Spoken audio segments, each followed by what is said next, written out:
अमित जी, आपका ट्रेड क्या रहेगा, क्या पिक कर रहे हैं आप? जी वीरेंद्र जी, मैं एलगी इक्विपमेंट के साथ जाऊंगा।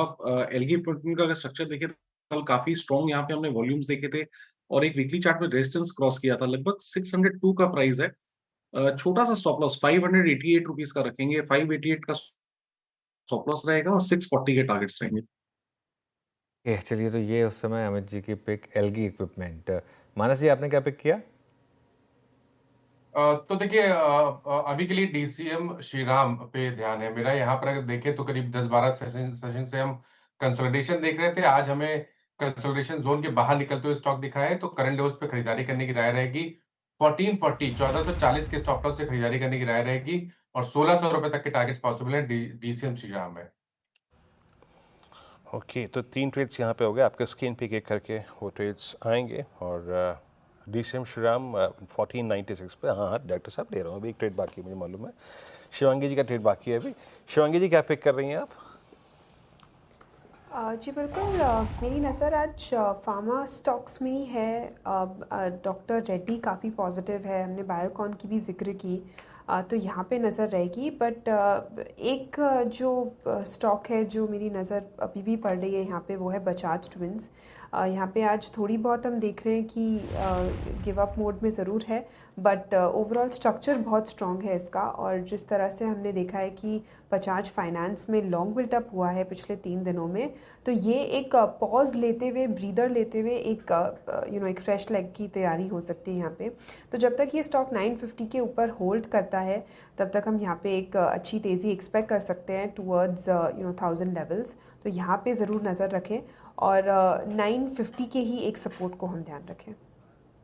ओके, चलिए, आज का एक और सेक्टर जो फोकस में आ रहा है अब, वो है आपका ईएमएस स्पेस। एक बार डिक्सन और केन्स दोनों को स्क्रीन पर रखिए। खास तौर से डिक्सन अब अच्छे मूव दिखाता हुआ, डिक्सन डे हाई पर, और केन्स भी भागा।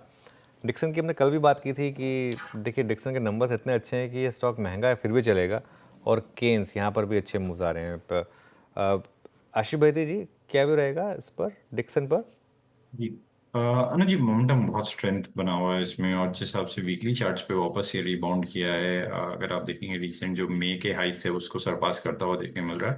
तो हमें लग रहा है स्टॉक वेल प्लेस्ड है वापस 18,000 तक का जोन दिखाने के लिए। तो खरीदारी की सलाह है, थोड़े से बड़े टारगेट है 18,000 के इसमें।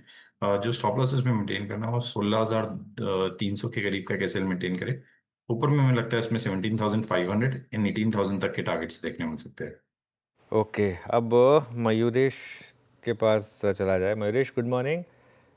मयूरेश, आपके पिक्स पर आए इससे पहले एक व्यू आईईएक्स पर फॉलिंग नाइफ पकड़ने की कोशिश की जाए या छोड़ दिया जाए अभी? मॉर्निंग अनुज जी, नहीं नहीं छोड़ना चाहिए, क्योंकि I think there is still a lot of uncertainty around what is expected to happen both regulatory और अदरवाइज। और इसलिए मुझे लगता है आई थिंक फॉलिंग नाइफ कभी भी मार्केट्स में नहीं पकड़नी चाहिए जब तक क्लैरिटी नहीं आती। तब तक कोई भी स्टॉक में काम नहीं करना चाहिए। तो मुझे लगता है आई थिंक थोड़ा परहेज रहे। Let's wait for clarity to.